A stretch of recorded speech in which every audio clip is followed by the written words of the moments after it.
This is aggravating. It went right on last week. Huh. Wait, here we go. Hey.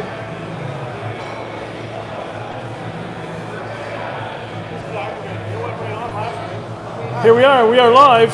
We're live. It took a little bit of coaxing, but we're live again here from Champs in Altoona. We got some nice atmosphere behind us. Food was great. I had dinner here tonight. Nice New York burger and kind of just sipping on my Sierra Mist. And we got a lot of football to talk about. Yeah. So we're going to hit the volume on the computer. Technology obviously is not a strong point for either one of us. No. So PAFootball News presents the state of PA football.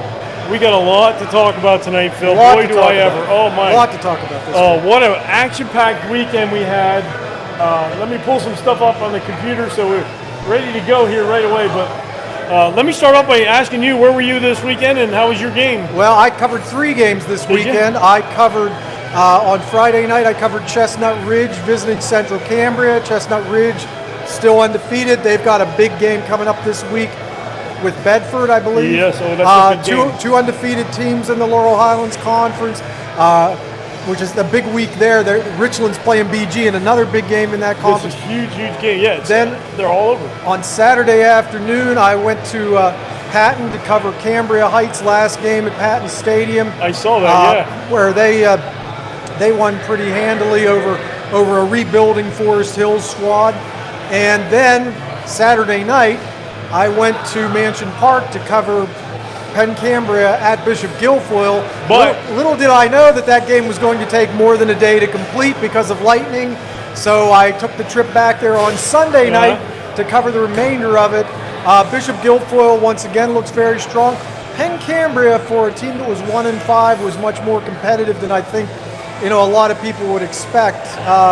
Interesting to see if that's a loss that marks a bit of a turning point in their season. I think so. I think Penn Cambria, I think the new coaching staff down there is doing a good job with those guys, and they've got some things going on. I think, of course, John Franco left there, and he left a good base for them. Yeah. So and wherever John goes, he leaves a good base. Well, so one thing that he didn't have to leave, though, was they have a freshman quarterback named Garrett Harrell, who I've watched now 3 times this year, and he does not look physically like a freshman. He does not play mentally like a freshman. And you have someone like him to kind of build things around. And I'll tell you what, there are several very good underclassmen quarterbacks in that conference, but this is a kid that has got good size, runs hard, throws the ball really well. I like what they've got moving forward. Yeah, John Franco was telling me about him last year when he was at Penn Cambria. He was saying we got a kid coming up, and then of course he moved. But so he was real excited about him too. So great things. Your weekend sounds like mine. My weekend started off. On Friday night, I went to the Bellefonte game versus Clearfield. Of course, Bellefonte knocked off Clearfield. Big Mountain League game. Big Mountain League game in District 6. Saturday morning, I woke up and headed down 322 to watch Harrisburg and Central Dauphin. And we're going to talk about that game a little bit. I don't think Phil knows much about what's going on, but it ended with some controversy, and I don't know how they would fix that. It was a kind of a referee thing. And I noticed, and I'm sure that there are people that are waiting to hear what we have to say about that. I noticed that when I retweeted that I was going to be the guest host tonight, that I had some Central Dauphin people who started to follow me. So it sounds like they want to hear what your take was on that. Well, we'll get to that in a minute. Too. And then my Saturday night was much like yours. I decided I wanted to go on a road trip. I wanted to go down a historic season for the Tigers. They've never gone 5-0 before. This is the first time they've even gotten past 3-0. And they had a big matchup with a very big powerhouse Wyomissing team who, if you remember a few years back, beat Aliquippa in the state championship game. Yep. So that was a big game, and the same thing happened. It was homecoming, and around mid-game, just before halftime, we started hearing grumbling. So everybody got their phones out, and there was a giant cell of thunderstorms coming at us. So the same thing happened at a couple different places, and they completed that game the next day at 2 o'clock. Big thanks right now to Mike Drago from the Reading Eagle. Great. He was a big help. He allowed me to use his notes to finish my story for the second half because I couldn't stay in Fleetwood overnight. I didn't. Mike's a good guy and one of the top scholastic sports writers. Oh, absolutely. in the state. When they were talking about the Reading Eagle going down, and then Mike Drago put out that he was just like they were keeping him, but to get that pink slip, knowing that he was moving on to another job, a job that he's been at for years and years and years, it's kind of a scary moment in our profession. You know, where guys like Drago could face the axe someday. Yeah. It's actually sometimes works against you to be there longer. Yes. Because there's the age stigma that you don't deal well with the technology, the social media and things so much. Now he does. A lot of us are very active on that. But there is that stigma about it. And the other thing is sometimes the longer you've been there, the more you get paid, and the easier it is to say, well, you know what, we can deal with a little, with teaching someone else the ropes and saving that money. Unfortunately, that's the way it is. So you know what, I mean, if you like your scholastic sports coverage, if you support your newspapers. Yes, go buy a newspaper. Don't give it up. If you end up losing online, pay them money online. If they ask for it, just, even if you don't use it online very much, just do it. Because you don't, and you end up losing it. You end up losing it, and there are several papers around the state that don't really cover high school. Erie sports. Times has 2 guys. Mm-hmm. Erie Times. I think the Gazette has 4, maybe 5. I think I heard at last count. And then you've got Reading has 2. Penn Live has 2, but they're bringing a new guy on, so they'll have 3 to cover all those teams down in Harrisburg. 3 people. Well, even that's because nobody's buying newspapers anymore. Even our friends at the Center Daily Times. They let go a lot of their people and really cut back on scholastic coverage. And the fact of the matter is that it's again, people take it for granted. If you want to read about your child in the paper, your neighbor in the paper, I mean, you have to support it. And I know economically times can be tough on everyone. Find a way. Find a way to support your. Unfortunately, what I do cuts into what they do, but at the same point, with PA Football News and WesternPAFootball.net, I'm on the different side of the stone, but on the same stone that's sliding, and where I have to get sponsors to pay my guys to be out there. So, we do it a different way. We have to get sponsors. Newspapers depend on customers to buy the newspaper. Yeah, and the more customers they get, the more advertising they can sell, which is the big, but I mean, people don't always understand it. They think it's just driven by readership alone. Readership drives advertising. Yes, absolutely. So there's my plug. There's our plug for the media and for newspapers out there. Support your local newspapers and keep rolling with that. So, next, what do we want to talk about next, Phil? We want to talk about fans. Okay, that's a good place to start as any. So this past weekend, I was at a game. One of the games I was at. I'm not going to say which game, but the fans were brutal to the players on the field from the opposite team. And let's be clear about this. These were not. It wasn't the student section. These were not students. Which These were adults. Which in itself is wrong. You would hope that. I mean, I've seen situations where players, who I've coached in my spare time and stuff, and I'd go watch a game and I'd see student sections get on them, and I took issue with it. I know that there was a situation at a game a couple of years ago, a basketball game, where where one of the players whose mother had passed away, and the one student section got on him. I do remember this. During the game. Yes. And I mean, so you have that happen, but hopefully you have adults there to monitor this. But this goes a little bit more overboard. I mean, we're talking about people with life experience here. We're talking about adults that were in the crowd and telling a kid laying on the ground that was injured from the opposite team that if your leg's not broke, we'll break it for you. Things like that, folks, listen. These are 15, 16, 17, and sometimes 14-year-old kids, people. All right? Treat these kids on the field like you would want your children to be treated anywhere else, because if what you were doing in those stands was done by a coach or by a teacher to your child or your grandchild or your nephew, you would be the first one standing up screaming, fire that person. We cannot have this. The PIAA puts out an announcement at a lot of games, and it's about sportsmanship. And that's what this is about, sportsmanship.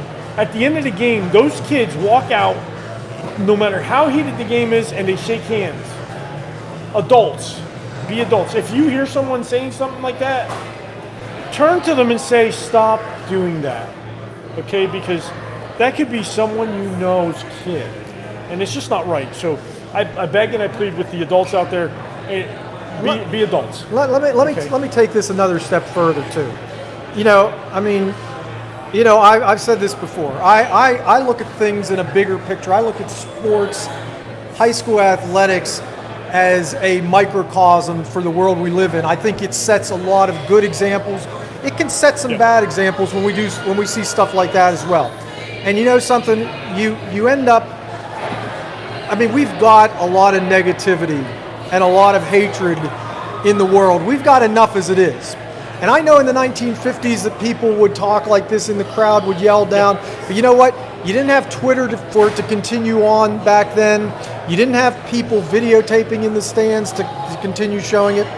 And, something else is we know a lot more. I'd like to think that we've progressed socially from the 1950s, that we can let our better angels take care and really drive our behavior. Because I'll tell you something else. There is so much out there to get these kids in a really dark place mentally. You look at the statistics. Not just violence committed on other people, but what kids will commit on themselves. Right. Okay, when they see stuff like this, keep that in mind. That you may think you're saying one thing at one game on a Friday night from 50 yards away, and that kid doesn't hear you. But you know something? You don't know what that kid is dealing with at home. You don't know what that kid is dealing with in school, in his or her life. And any little thing, a positive word can tip it one way, a negative word can tip it another way. Take care in what you do. Okay? They look to you for role models. They look to you for examples of how to conduct themselves. Okay? And when they see that, it's a lot easier for them to act a certain way. And you know something? Again, you have a child, you have a neighbor, you have a nephew, a niece, someone that you care about. You know what? It comes around. It comes around. And how can you go and say to someone, don't treat them like this when you treated them like that? I could have very easily named the program, but I'm not going to, because the kids on that program don't deserve to be punished because the parents are idiots. And here's the thing. You could say that program, but the fact is, why single up? Because the fact is, we see this other places too. Everywhere. It's not just one place, and we need to try to eradicate. So, whatever game Billy was at, that he saw that, imagine that it's the game that you were at where you saw it. Because I guarantee you did hear it. And before we even close this conversation out, let's make an addendum. Lay off the referees too. Okay, we're short on referees this year. We have a lot more Saturday games because we don't have enough referee crews because of people in the stands. And I've talked to referees all over the state. I've written columns about this. People do not become referees because they see how they get treated. It's that simple. So when these guys retire, we don't have referees. We got guys out there. We have 5-man crews out there doing football games, and you need 7 to do a good job. So now, because you guys are yelling at the referees, we have less referees, and now we have less referees at the game, so they're not able to do as accurate a job as they There's not- can. there- okay, So they're missing calls, so you're laying on, and it just keeps going. There's not as big a pool of officials. But I'll take this again, take it a step further. You know, this has been a growing problem about losing officials. These are not the guys. This isn't Ed Hockley. No. Okay, these are not guys that are getting a lot of positive attention. These are not people that are out there doing this to make a career out of it, to make a living out of it. But here's the biggest thing. What do they make? Like $75 for a game? If that. So $75. If that. They don't care if your that. team loses or wins. If that. You know, they're trying to do a good job. You know, they are. You know, but these. You know, they're as prone to making a mistake as you are, as the kids that are playing the game are. But here's the thing I want you to keep in mind. You don't have them, your kids don't have games. That's it. I mean, that's all there is to it. And I mean, so how does that help? How does that help? The next time that you see a bad call, you know what? I just say check yourself, count to 5, think, you know what, is it really worth it? I mean, I realize people get frustrated in their lives and things. Taking it out on other people, taking it out on players, taking it out on officials, taking it out on coaches is not the way to go. There are positive ways to address these things. That's right. This is not a positive way of addressing it. No, there's not. Talk to the coach, whatever. But okay, I think we're done with that rant. But so parents, behave. Okay, for your kids, behave. For your kids' sake. For your kids' sake. So let me skip off to what happened to me this weekend. Saturday morning, I went to Harrisburg to watch Harrisburg and Central Dauphin in what was a bang-up, smash-mouth, hit each other in the face football game. Which would you would expect between those 99% of the time. In the first half, Central Dauphin controlled the game over Harrisburg. They intercepted the quarterbacks. Now, Harrisburg runs a dual quarterback system 5 times in the first half. 5 interceptions. Neither team was really able to get the ball moving. So this was a great defensive battle. Central Dauphin struggled, got a score, and it just went back and forth. And then Harrisburg takes the lead 14-7 in the fourth quarter. Well, then Central Dauphin drives down. They get the go-ahead touchdown. They get the touchdown, and then Max Mosley does a great job and gets a 2-pointer, 15-14. Harrisburg drives down the field. They lose the ball. Central Dauphin has it with like 2 minutes and 40 seconds left. They get a couple plays. They punt. Harrisburg gets the ball back. They drive down the field. I think they were at like the 40-yard line or something like that of Central Dauphin. There was like 17 seconds left on the clock. Okay? So I'm hearing this for the first time, too. There was like 20 seconds more or so. They get a first down. They get up. They spike the ball. Okay, clock stops. There's 17 seconds. All right? So Harrisburg comes up to the line. They call a pass over the middle. The pass is caught. The kid struggles, gets out, gets towards the sideline, gets down, and he's struggling to get in the end zone. By the time he gets pulled down at the 4-yard line, you look up, and the clock said zeros. At some point during that play, I heard the siren go off. They used a siren instead of a buzzer or whatever. Yeah. So to me, when I heard that siren go off, it didn't register right away because I was like, oh, the game's over, and then I watch the rest of the play. I look up, I see zeros. Okay, you're right away, like a guy like me is not thinking, hey, that took all that time off the clock, done. Apparently what happened was there was a clock malfunction. Oh. So. Well, okay, this play is about 40 yards. And it's about a 40-yard play. Okay, and you're saying we've had a couple of guys. 17 seconds. Was the clock stopped when this play started? Or was it just. The clock was stopped, and then once they snapped the ball, the play started. Okay. We've had several websites do their thing on that they were at the game, and it's about a 9-second play. Okay. There should have been a few seconds left on the clock. Should have been. But when a referee at the end of the game looks up and sees zeros, there hasn't been a problem all game long with the clock.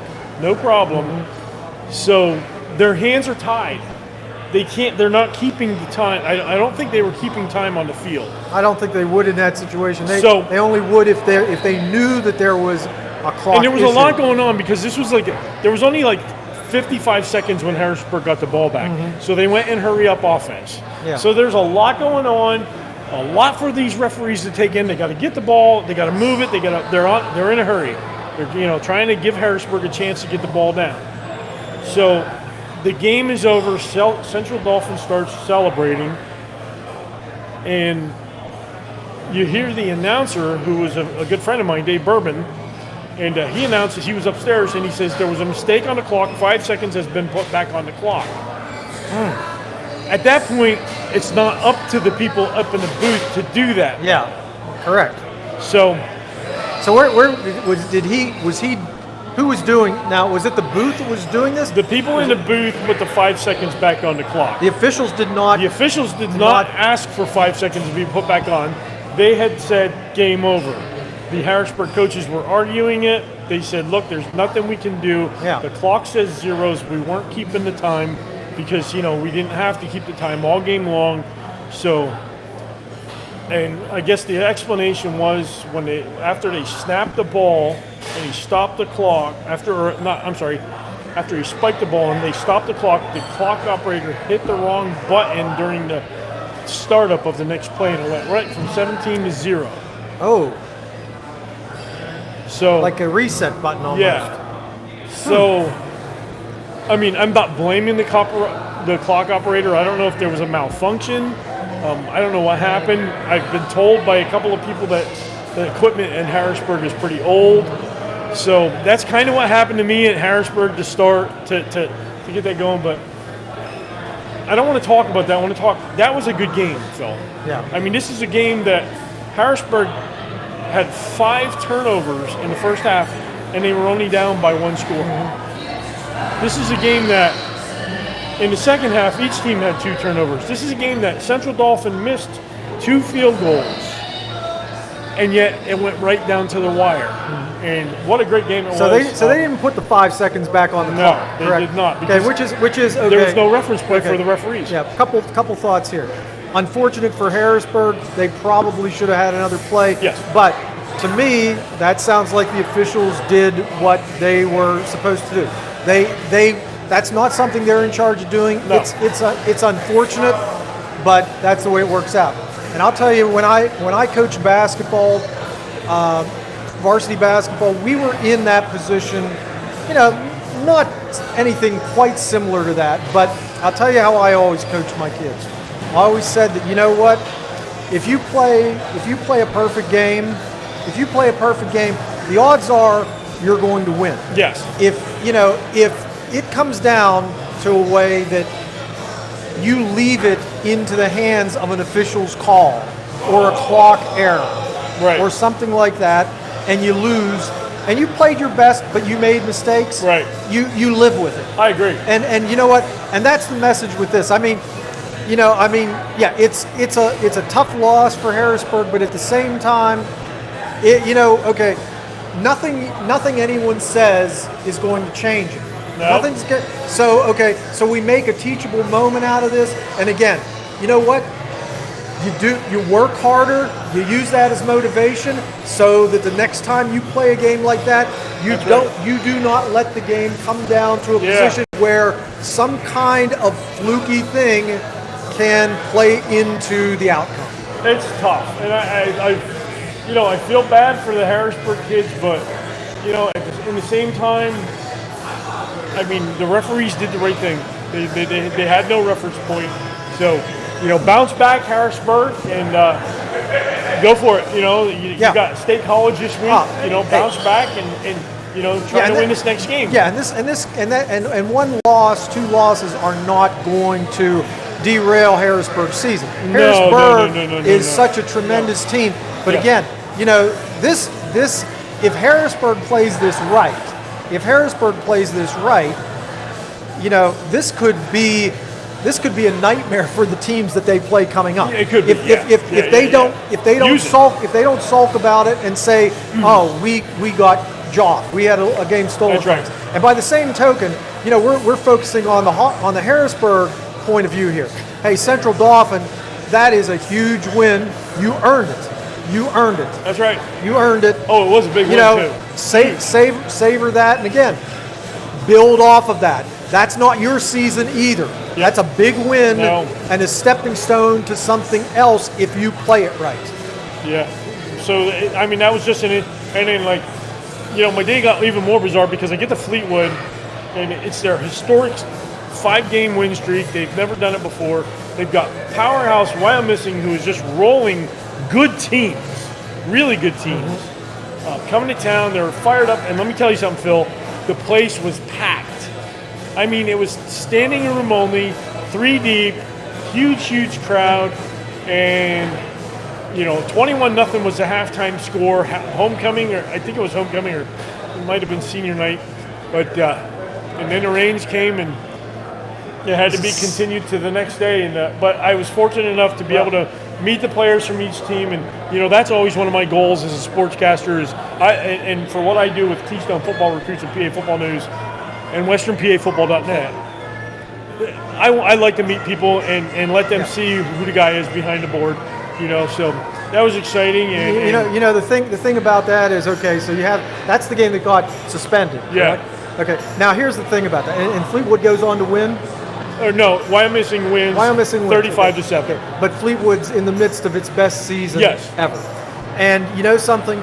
People are going to talk about that for years, decades to come. Yeah, remember when that Wyomissing game got? And And I mean, during that season, okay? And you know something? And that's part of the thing about high school football, scholastic sports in general, but I think high school football more than any others is the memories that you make and the stories. And it's something that I hope we get to talk about later involving another situation. But I think, but you have this stuff going on where, again, there is a mystique. There is a certain magic to high school football, the atmosphere, the culture, the environment. We don't see packed stadiums or packed field houses much anymore. Matt Lintel from State College has a saying. He tells his kids when you're playing a rival or something like that, or a big game, he says, you might not be playing for a championship tonight, but you're playing for bragging rights for the next 50 years. Yep. And there's truth to that. Like I said, there are memories that are made here, even in a loss. There are memories that are made throughout this whole season. You think about, they make movies about high school football. I watched one today. They make Varsity Blues, Friday Night Lights. I watched Rudy today. So I mean, so there you go. I mean, and that tells you, how it can touch, who we are. Oh yeah, in such a level. 100%. It's are made in high school football. Oh yeah, I agree. Who's that chiming in? We agree with you. There's nothing like Friday Night Lights. There's not. I mean, I didn't see the name, but thanks for chiming in and saying that. But there's just something special about Friday Night Lights, and even if you have to play on Saturday, it's special. And I just love high school football. Yeah. How can you not? Yeah. So, a couple things happened this weekend. Southern Columbia, that juggernaut keeps rolling. Yeah. Last week I called it a game. It was a game on paper, South Williamsport. But Southern Columbia rolled. Julian Fleming broke the receiving yards and touchdowns records for the career in the state of Pennsylvania. So that's 2 more state records. And then on the same night, now how many times do you hear this? On the same night, a teammate, Mr. Garcia, breaks the career rushing touchdown in Pennsylvania with 121. 62 receiving touchdowns for Fleming. He's got 4,474 yards in receiving at a 2A school. Yeah, just amazing. And again, you talk about tradition and legends. That anthracite region is just filled. I know with them, and for these guys to be putting their names, in that book on those rolls, says a lot for them, and they're going to go on and be doing this on Saturdays and maybe even Sundays. Yeah. I mean, they have 4 Big Ten commits, 4 of them, and they've got another Amazing kid, for a school that Max Tillett down there. He's actually looking at some Division I schools too. Yeah. So they could have 5 D1 kids at a school like that. Now, Amazing. That's kind of like what Farrell had last year. Yeah. You could say the same thing about Farrell. They had a bunch of guys like that. So another big record. We are going to set the record today. I was trying to look for this one record. I spent about 5 hours. Yeah, I sent about 50 emails out. Okay. Nobody could find anything comparable. So we are going to make it official. Congratulations, Keystone. You are now the official record holders for interceptions in a game by a team with 8. Yeah. They had 8 interceptions. 4 of them were by Xander McHenry. And they also clinched their first playoff game or playoff spot in 10 years. 10 years. Yeah, that's amazing. And like I said, I was looking. I think the individual record for interceptions in a game it was 7. Is but the thing is really until you get into like the 90s, you didn't have a lot of high school teams that put the ball in the air a whole lot. There were only a handful of programs, so I think it's pretty safe that's probably the record. The Pennsylvania record for individual happened in 1942 in Bethel Park. Yeah. Now, I did call that school, and they actually had someone check on it. I thought you were going to say you called that game. No, I'm not that old yet. But I called the school. They actually had someone look it up, and those were the only interceptions in that game. In today's technology world, we've had enough guys out there doing research and putting records up. PA Football News and WesternPAFootball.net, we keep track of the records all the time. So I'm fairly confident with about the 15 guys that contacted me and said no, that this is a state record. So congratulations again, Keystone. Way to go. It's Panthers, right? Yep. Great season, guys. Good job. Way to go. Great season, and welcome to the record books, Keystone. I don't think that's a record that's going to fall for a long time. Well, yeah, who knows? The way teams are throwing the ball now. I did see 5 on Saturday. So yeah. But that's going to be tough. That's going to be tough to talk. That is going to be tough. Another subject. Woodland Hills has not won a game yet, Phil. Yeah. Isn't that amazing? Isn't that amazing? You see particularly smaller schools go through cycles. Yes. But to some degree, once the more you move up the ladder, the less and less that happens because you have some of these schools, particularly in 6A. You don't have an upper and lower limit. You just have a lower limit. When you have schools that are just so huge, they're going to have the athletes to just replace the athletes. I agree. And Woodland Hills, with the tradition that they have been able to implement over the years, I think they have a 27-year streak in the playoffs. Yeah, it's really amazing to see that. And here's the other thing. And we don't want this to be like a shot at Woodland Hills. The fact that we're talking about it is it's a testament to how good Woodland Hills has been. And that something like this can happen to even the strongest programs. And then on the next line that I have typed right there is another bizarre one because since he left Aliquippa, Mike Zmianek had not won a game until this weekend.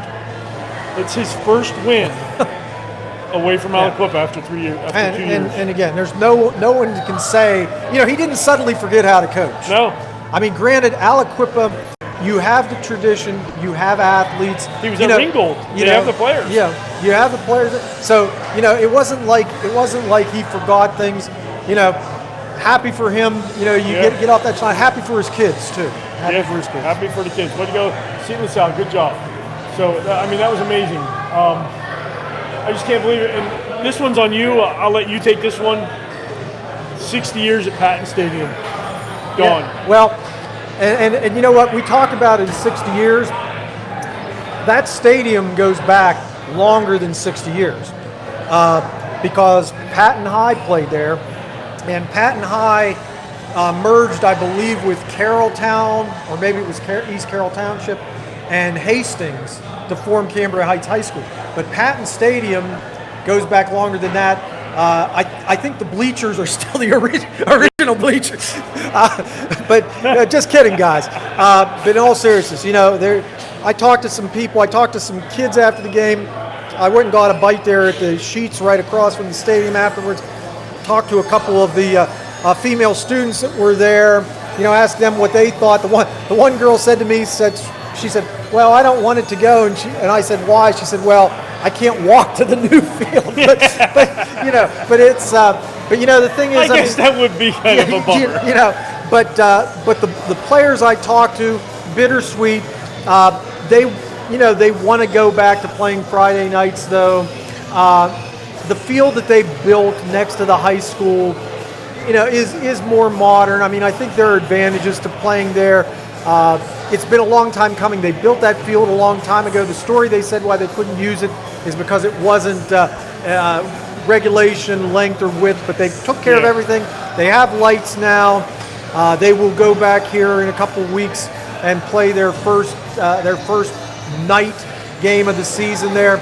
But yeah, I mean, obviously there's nostalgia there. I mean, Heights, didn't have a great deal of they didn't have these district champion teams, but you know what? They had a lot of really good players, and you talk to the people up in the press box, and they're remembering. We were talking before the game, and they were remembering some of the great players that played for Canberra Heights there and played even for Patton High there.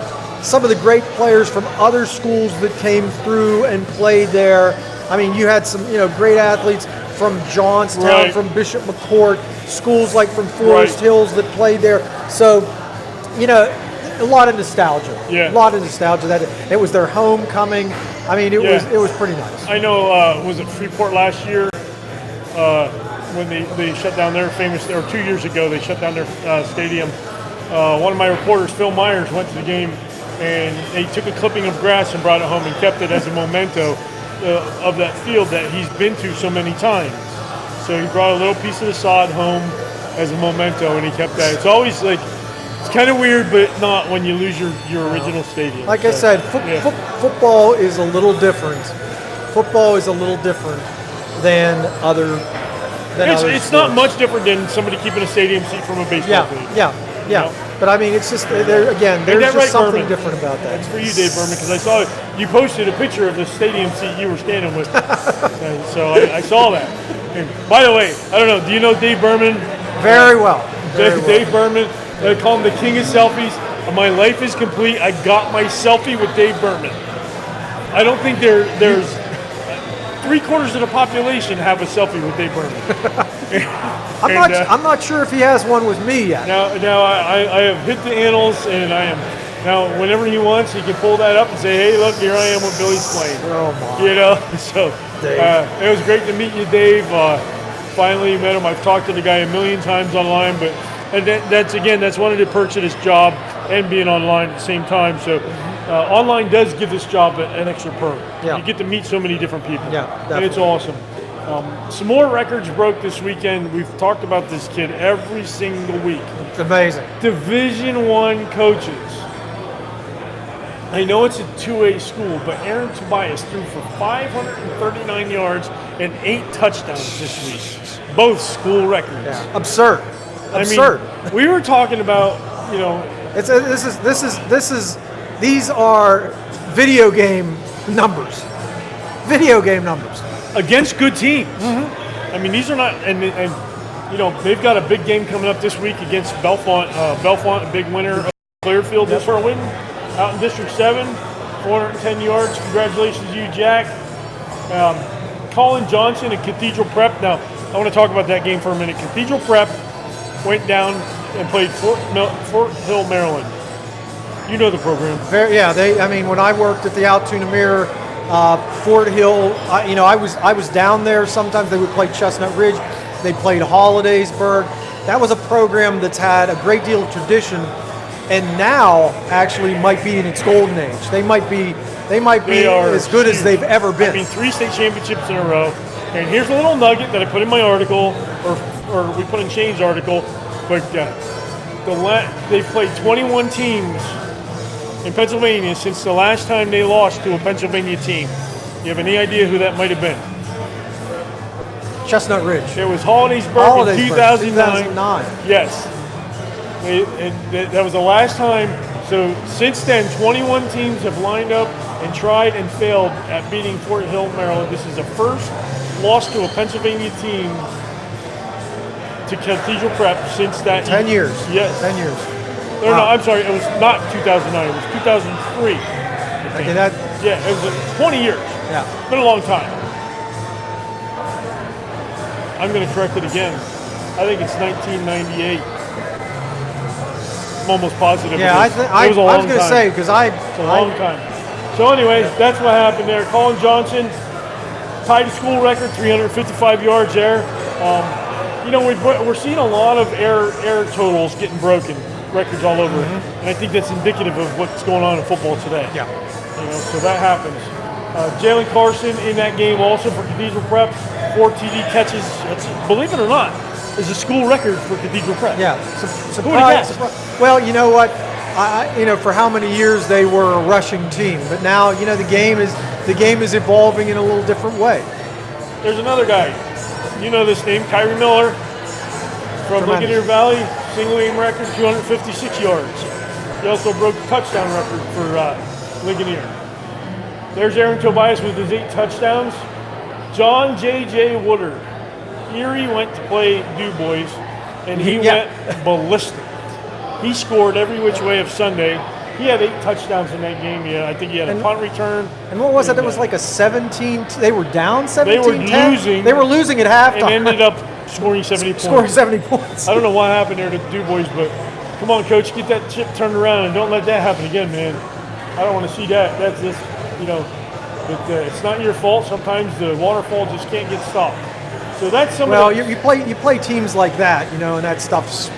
Yeah. You know, I mean, Erie's no slouch. No, they're not. They're not. But they're not. I mean, big talent pool up there to draw players from. Yeah. So that's some of the offensive stars this week. We had Nate Schilling from Black Lake with 19. Evan Simon had a great game for Manheim Central on offense and on defense. That was a great game they had with Cocalico. Manheim Central pulled it out. This was the year a lot of people thought Manheim goes down to Cocalico. They found a way to win. They've been struggling this year, Manheim has, but this could be a season turnaround for Manheim and, you know, start their trek back to Hershey. Yeah, well, you know, programs with history seem to find ways. Yeah. Archbishop Carroll, Richie Kimball is killing it every week. He's had 17 tackles this week. I just enjoy looking at these numbers. It helps me look around. There's the interceptions record and Xander McHenry. And Juniata Valley, Jacob Henzer, 97-yard kickoff return. Out at Stowe Rocks, A.J. Nelson with a 90-yard return. Their quarterback is doing really good this year, 2 out of Stowe Rocks. I expect him to get a D2 offer. Chambersburg, Terrell Williams. Of course, Chambersburg's always a tough team. But those are some of the records we had going on there. And it was a good weekend all around. I think I have one more record to pull up here on special teams. And let me see if I can find it. There you can see, like, Ronald Zalm had 2 touchdown returns, or 2 kickoff returns for touchdowns this year. One was for 98 yards and one was for 96 yards. Wow. How about that, huh? That's a good game. And then another record we have, Preston Runzer, career field goal record down at Northwestern up in Erie. 6 field goals, that's the most they've ever had up there. About the proliferation that is also with soccer programs. You have kids that come over and play soccer during the week and kick for the football team during the weekend. And, you know, they make that transition. They see it as another way to possibly make, it's another option for maybe a little bit of college money. Our connection with Amigo. There, we're back.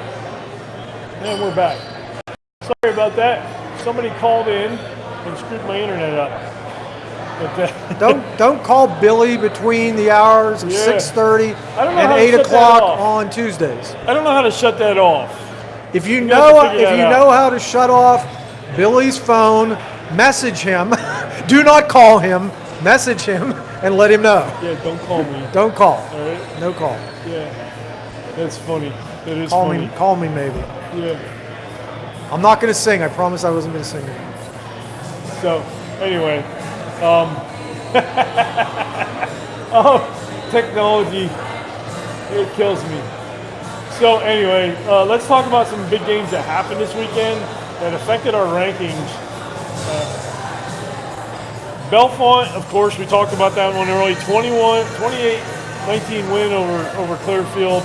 That was big for them. Up in District 2, Wyoming area is playing really good ball this year, Phil. And boy, they had a scare. They were down at halftime to Lake Lehman. And it took every bit of the rest of that game. But 35-30, they pulled it out at the end of the game. So I have a childhood friend who ended up going to Lake Lehman to high school. So I know a little bit about the school. You know, obviously Wyoming has a nice tradition up there. So yeah, Lake Lehman's got a stud quarterback. He's a sophomore too, and he's going to be really good. Of course, we know somebody really famous. I went to Penn State from Lake Lehman.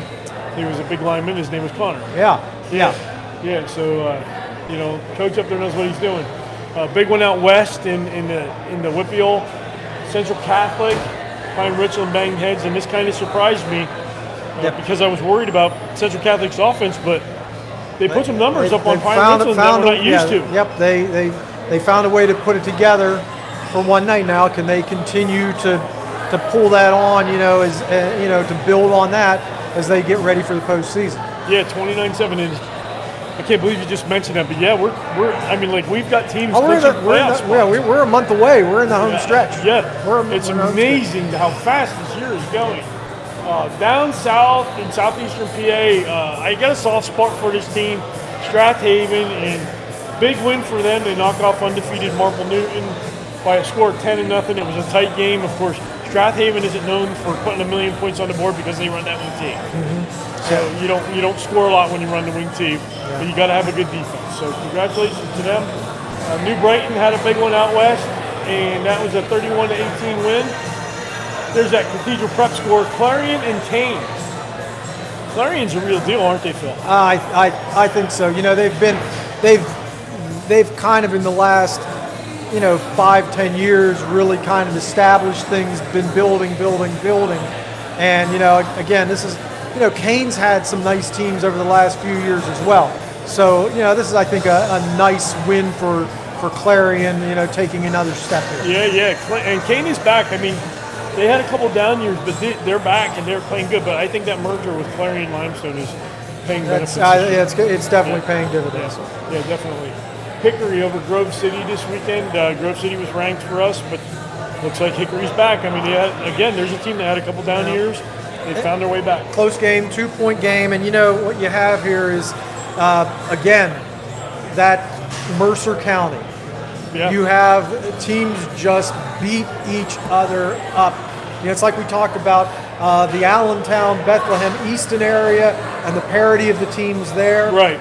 In Mercer County, you have like a parity of programs. People think, oh, how great Sharon is, how great Farrell is. But you know what? There are a lot of teams out there, a lot of programs that play good football. Wilmington, Sharpsville over the years. You have these schools. You throw Farrell in there. Well, I think I talked about them as being. You think of them as the top schools, but they're not beating weak sisters. No. In those leagues. It's crazy up there, but welcome back, Southmoreland and McGuffey. We were looking for this game. This is a Southmoreland team who again is like a 25-year absence from the playoffs. They went into this game undefeated, and McGuffey showed them the stuff and took them down 55-28. But they're still in the playoffs.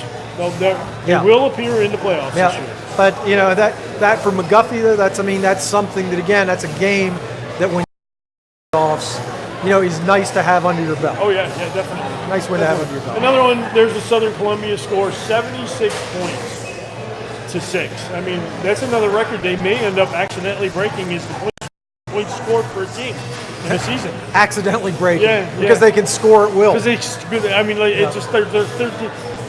I will say this though, they gave up the goose egg this week for the first time ever in this year. Yeah. So they gave up points. It was 69-0 when they gave him up.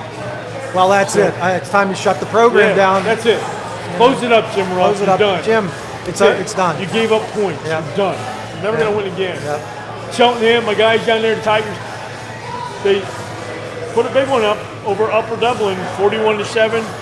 Proud of that program down there. It's good to see the Cheltenhams and the Chesters and all the Chichesters, competing. I like those programs down there. They're great programs, and the people are great down there too. Cedar Crest and Warwick battled it out this weekend. Warwick is a real deal. They're in a tough conference. They get the win 34-14, but guess who they face next week, Phil? Who they have next weekend? We'll talk about that. Yep. Okay. But Manheim Township, I want to pull up my stats again, if I could, if I find them here. But Manheim Township was without their wide receiver, Anthony Ivy, at the beginning of this year. Okay? Mm-hmm. He's back. He's a sophomore. And he's back. He's back. He's came back this game. He's got a Penn State offer, from what I understand. He caught 292 yards worth of passes in his first game back. Yeah. And what do you get for that? You get a Penn State offer. You got, yeah. I don't know if he had it already or if he just got it. No, he did not. Is that they were this kid showed well at camp up at Penn State. They liked him. They pulled him aside. They were taking a look at him, and then he gets hurt. And well, I guess he showed he wasn't much the worse for wear. Didn't really have to shake the rust off too much. No, he didn't. So keep that name in mind. If you don't have it filed away, if you're someone that likes high school football or you like college football recruiting, keep this kid's name in mind. He's going to be recruited kind of like the Fleming kid was recruited. He's going to have offers flying at him now. This is his sophomore year. He's got 3 years of time to get offers, and it's going to happen. Yeah. He's that good. He's that talented, and he gives Manheim Township that extra dimension. I think that could propel them to the state championship game. Yeah, he's a difference maker. He's a difference maker. He's someone that for high school, for scholastic level, is elite. Oh yeah, he's a good player. There's no doubt about that. So yeah, we talked about him. Tussey Mountain, we had him here a couple of weeks ago, Coach Sodasani.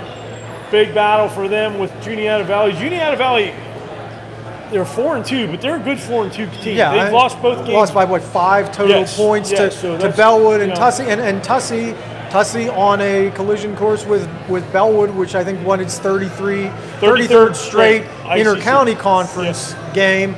So that should be a big one here in a couple of weeks. I think so. Yeah, I think that's going to be a big game. We're going to hopefully have somebody at that game.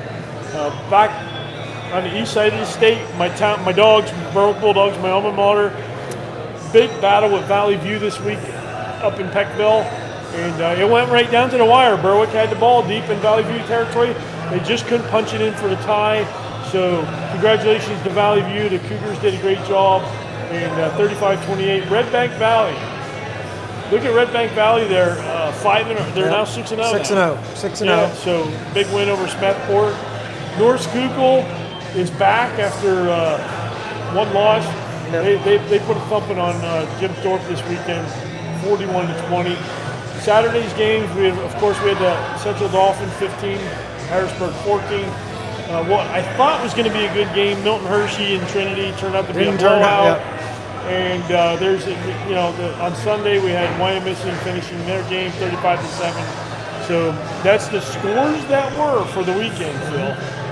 A lot of good ones there, and again, we're getting into that home stretch now, and start to look at the playoff situation, start to look at the postseason. Oh, yeah. Who's shaping up, who's battling to get in, who's jockeying for top seeds, what matchups we might have. You start already thinking a little bit ahead to that. Yeah, oh yeah, definitely. You got to look ahead. So, I mean, you just never know what's going to happen. But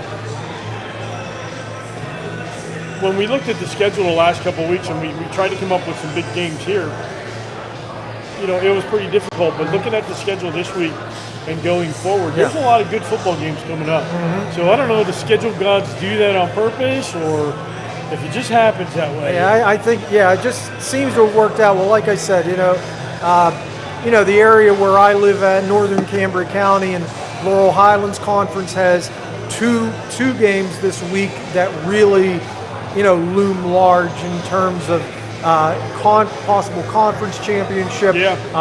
There'll be games that will do a lot in determining District 6 playoff seeding, District 5, Chestnut Ridge and Bedford, and Bishop Guilfoyle and Richmond. So you've got those. And don't forget, you also have another big game down that way with Berlin. Berlin. Who they've got this week?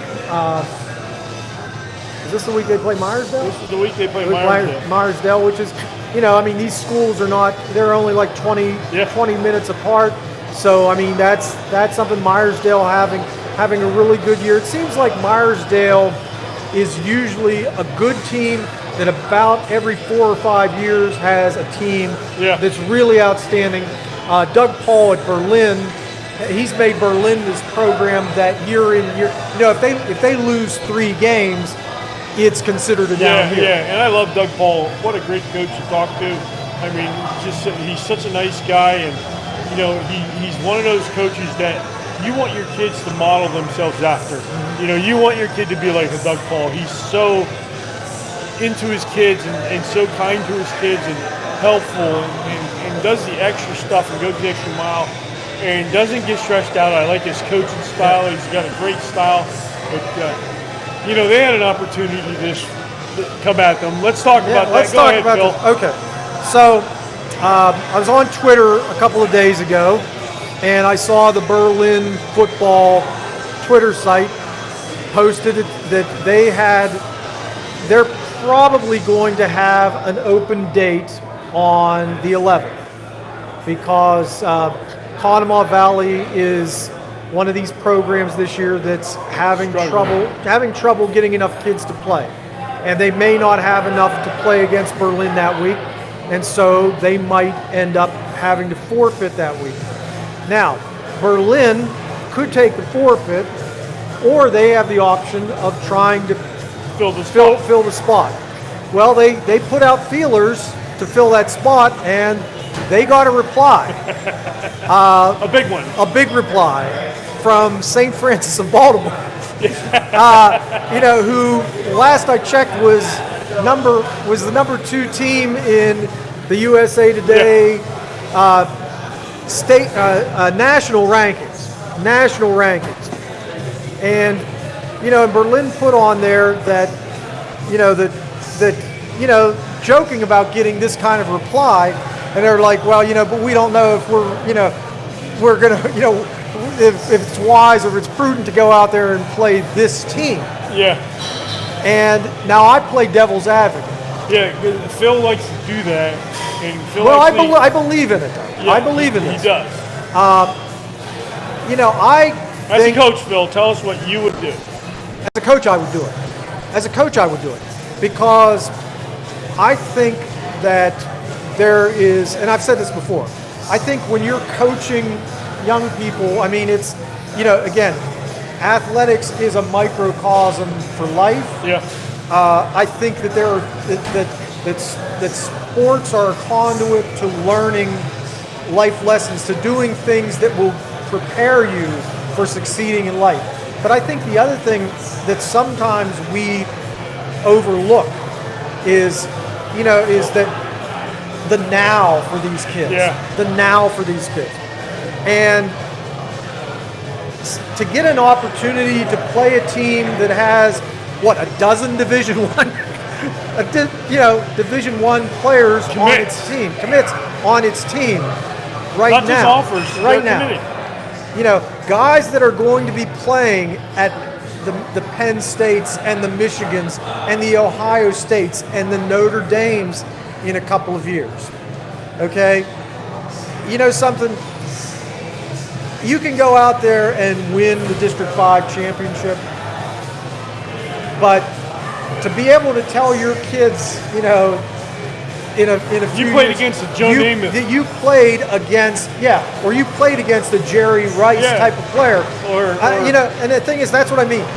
Don't forget the now. You've got an opportunity to do something that is really, really special for these kids. And the other thing is, I mean, as far as the Berlin program, how would you like to be picking up the USA Today on, was it Tuesday that they run those national rankings, and see St. Francis played at Berlin Brothers Valley? I actually saw something like that this year.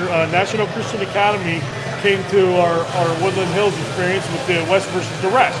And they played a very, very, very undermanned Imani Christian. I don't think Berlin would get blown out in this game. They would get beat. They would lose. Yeah, but you know something. You don't have to win this. You know, this is Hoosiers. This is a chance again, like we talked about with those Friday night lights, those varsity blues, and we're talking those about Rudy Berlin moments. Brothers Valley. District 5. Two District 5, 2A school.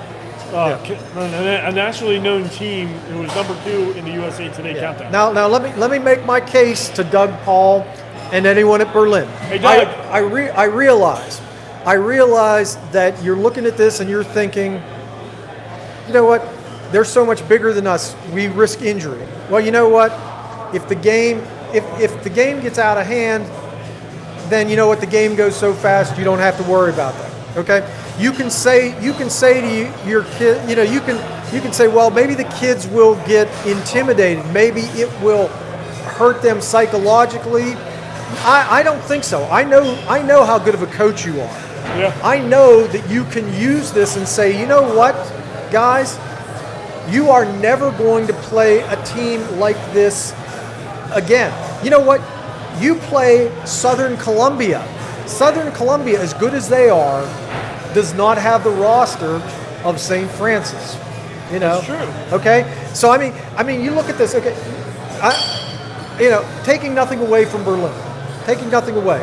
But the odds of winning a state championship this year, when you look at the state in 2A, winning a district championship, going to the playoffs.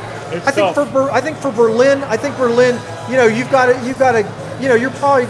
got a really good chance of making the state playoffs. You've got a good chance of winning the district. Winning the state championship, probably, the odds would be stacked against you. Very heavily. You have an opportunity to do something here that, even if you don't win a state championship, that will be a memory that will last for everyone on that team, win or lose, competitive or not. If you don't compete, you know what? You lost nothing.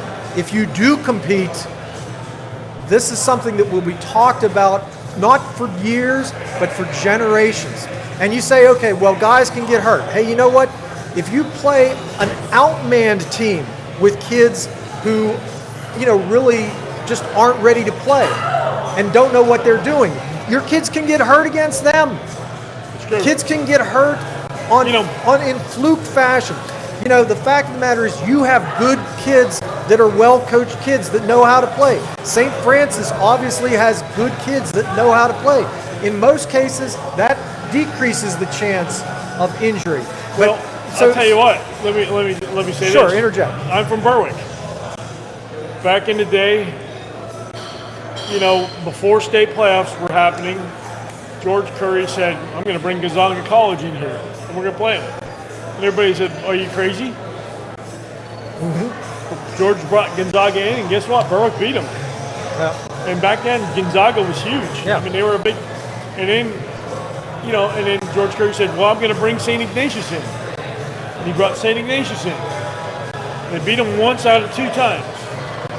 So you just never know, if you've got a good program. Yeah, and again, the worst thing that happens is you lose, which is expected. But again, if you even compete against them, you will play no one better than them the rest of the year. There is no one out there that you can go and play Southern Columbia, and again, they can say, okay, Julian Fleming, right. they can say it, but the fact of the matter is that you can point to 3-4 guys, on St. Francis that are right there with those Southern Columbia guys and say, you know what, this game showed us what we could be facing. It shows us something better than what we're probably absolutely. facing. It prepares you, and it gives kids memories. It gives them exposure. It gives your program exposure. I remember saying during the National Christian Imani game, I remember saying to several people there and a couple of my photographers, I remember saying, you know, if this was last year, when Imani had that great team, this would be a closer game. You know, Imani had the athletes. Now this year they only had 15 kids. But last year they had the athletes to compete with a team. So, you know, if Connemall decides to forfeit to go for it. Yeah, That's just, you know, I think you'd be, I agree with Phil. I think you'd be making a mistake not to take that game. Yeah, I mean, if they're willing to travel to you. Yeah, this is a once in a lifetime opportunity to do something that, I mean, you can make a happening. And I will come school. and cover that game personally if it happens. I'd love to see it. I would love to see it. You know what? I know that thinking on, you know, just on the surface is, you know, we can't do this, you know, because you don't.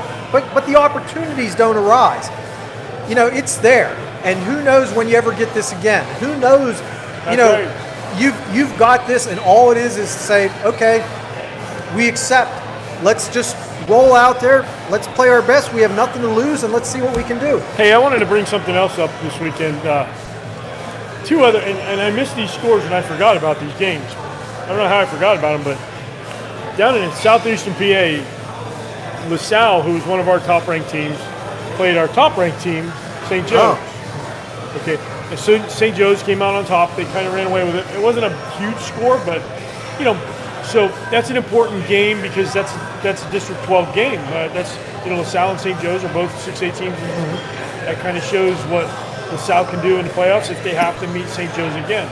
Another one was a huge, in my book, in a lot of books, upset was Roman Catholic beat Archbishop Wood, our top-ranked team in 5A. Wow. So when I saw that score come across, I was like, are you kidding? Well, somebody actually texted it. You think of Roman as a basketball school. Yeah. Well, Coach Rick Preet, shout out Preet, got it turned around. They got a junior quarterback down there that does a good job. He's a great football player. They've got some athletes. We've got a few of them on KeystoneFootballRecruits.com. And good program, but boy, when that score came across, and it wasn't just being, it's 20-6. Yeah, that's an eye opener. That was an eye opener for us and a surprise. So, with that said, I think that'll take us right into the ranking section of the show. And let's go right to rankings. And if I can ever pull them up. There they are. There they are, right there. So, no change top this week, Maplewood, but right underneath Maplewood, Jeanette moves up to number 2. Old Forge took a shot and lost to Dunmore. That's always the big pizza battle up there. I like to call it. The battle of the pizza guys, and Dunmore came out on top. Williams Valley, they improved. Stowe Rocks, Powder Sport, Tussey Mountain. There you see Tussey right there. Right there. And we talked about Bellwood Annis in the collision. So Bellwood Annis is actually in the next class up. But that's a big ICC championship battle that's going to come up. You've got West Green, who Ben Jackson is just running all over. He had over 200 yards again. They also are second in the state in scoring, West Green is right now. Wow. So go Pioneers. Then we got Canton. Canton had a great game this weekend. We thought Canton was going to be a little bit down, but boy, they're just rolling people. Strong team up there. Clareton, we brought them back in. They're on a winning streak. We'll see what happens. They've got some tough games coming up, including Jeanette. So that's always a big battle. And we dropped Old Forge down. Red Bank Valley, you're right there waiting for one of these teams to get out of your way, or you'll have to wait 3 more weeks and take them out of your way. 2A, nothing changed. Nothing changed. Except for number 10. Such a strong classification, but you have the monster at the top. Yeah. I've had coaches come to me and say, we got to move up. We can go up. We can play up 3A next year, and I don't know if we should move down to 2A or not. I'm like, why would you move to 2A? Yeah. If you were a 3A team if you're playing up at 3A, stay at 3A. Yeah. I mean, I know teams in District 10 that, that they play up, that played up to avoid Cathedral Prep. Yeah.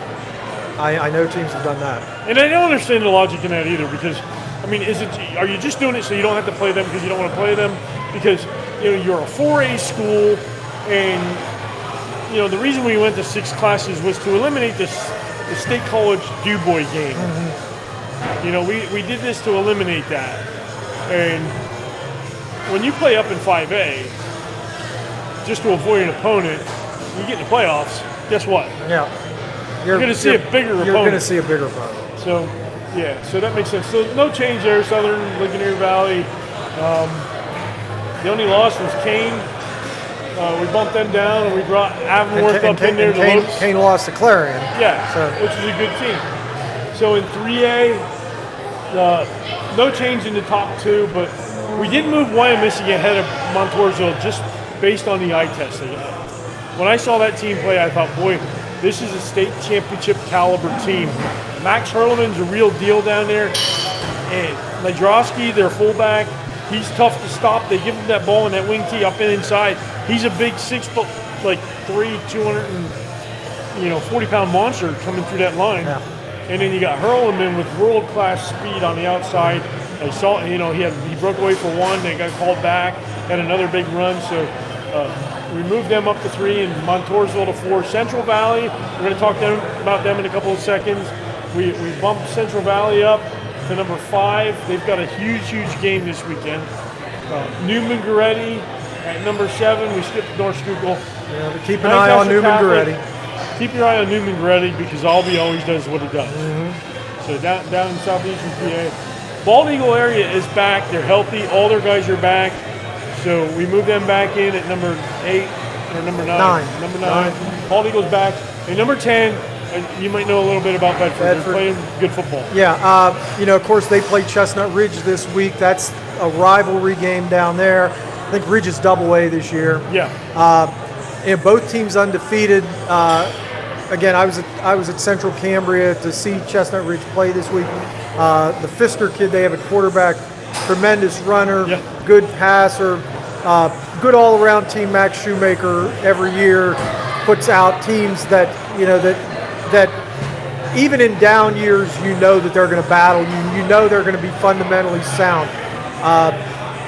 The talk that I've been hearing over the weekend, because I was making the rounds through Laurel Highlands conference territory, was that that most of the football people seem to feel that Bedford might be a little stronger all-around team than Ridge.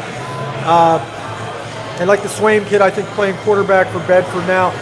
Of course, Pfister is so good. That's the X factor. Does a quarterback that can take over a game versus a team that's very good at all areas? That's a game I would love to see. I'm not going there this week, but that's a game that I would love to see. It seems like every year after year, Chestnut Ridge always has what we like to call a 3-headed monster. They have 3 kids that are outstanding. Yeah. And carry them. And they do this. They graduate and 3 more kids move. Yeah. It's like some kind of medieval dragon where you cut the 3 heads off and 3 more grow back. You got Pfister. You've got you got Dwayne Nisley, who's the really good wrestler on the line. Yeah.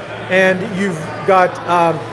It's escaping me. I interviewed him, the kid that was their center last year, who's now playing fullback for them. Yep. And he had his 3rd 3-touchdown game of the year, but surrounded by a lot of solid kids who, again, then when these kids graduated, those solid kids, a couple of them are going to step up, just the same as these guys did. 4A, Cathedral Prep, Thomas Jefferson. Thomas Jefferson has a big game this weekend. Valley View still at 3rd, Dallas at 4th. Berwick drops out of the countdown. It's just tight. I'm sorry, dogs. We had you at 8. We moved you down to honorable mention. Bethlehem Catholic moves up to number 5. South Fayette. University Prep is still undefeated. So look out for them out in the West, But in there, we moved Belfont in based on their merit of their win over Clearfield at number 8. Number 9 is York Suburban, comes in at 6-0. We talked about the York teams all last year. Once again, the York teams look pretty good. So congratulations and welcome to the countdown. And Clearfield, we dropped you down to number 10 based on that. Fleetwood, you were in there for a week. The team I'm looking at, though, and those teams to watch, Imhotep. Yep, they're right there. 2-3 now, but 3 losses came to insane teams like Doug Paul has a chance to play. And again, and so now they've won 2 games, and now they're using those. You survive that test, and what doesn't kill you makes you stronger. That's right. We've got a new number 1 in 5A. Archbishop Wood, of course, went down, and boy, we punished them heavily. Peters Township at number 2. So Penn Trafford, you're the number 1 team on the PFN rankings. Peters Township number 2. Warwick up to number 3. Gateway Academy Park. You can't say enough about what Academy Park's doing down there. They're doing a great job. Coach Mason and them doing a good job. Southern Lehigh, they're one of our featured teams. Pro Time's going to pick them tomorrow. I know he was asking me about some stats for those guys. Oil City, 2 years in a row at the end of the season, or nearing the end of the season, they're in our countdown. Oil City, the Oilers. Yep. That's crazy. Westchester East, always, they do a good job down there. Shippensburg, welcome to the rankings. Yeah, a name you don't see very often. No, but, I watched some of their film, and they're a pretty good team. So, welcome to number 9. And East Stroudsburg South takes their first loss of the year, and we drop them down to number 10 from number 9. Or number 5. Look out for Kennett, 6-0. They've got a big game this weekend. We'll mention that game in a few minutes here. And finally, let's get up to our 6A countdown. St. Joe's with that win over LaSalle. Manheim Township. I'll tell you what, the way the brackets are right now, once again, St. Joe's comes out here, but I mean, you could very well see St. Joe's playing Manheim Township, and that would be a tremendous game, similar to the year Pine Richland and St. Joe's played. I agree. A very similar team. Very, very strong Manheim Township team. There's State College at number 3. Of course, I'll see them this weekend versus Harrisburg at the Southfield. Should be an interesting evening there. Interesting atmosphere there. Downingtown West at number 4. McDowell at number 5. Starting to move up. I said, beginning of the year, you got to watch out for them. Yep, they're moving up. They're not dropping down. North Allegheny Central Catholic back in the countdown at number 7. Found a way to produce points. Yep. You score points, you get wins, and you get back in the rankings. We dropped LaSalle. LaSalle's still a good team. That's a pretty good number 8 team in your rank. Yeah. The Brown kids are pretty. He's the real deal down there at LaSalle, and he can score points on you. So they may, like you say, use this game to rebound and make themselves better.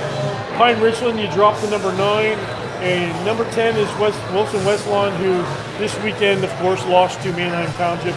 So we've got the usual suspects. Coatesville, we dropped Harrisburg out based on the eye test again. 2 losses to a Central Dolphin team that's pretty good, but it is what it is. Get your way back up there, beat State College this weekend, we'll put you back in, maybe. So those are our rankings, and we like to finish it out with big game hunting.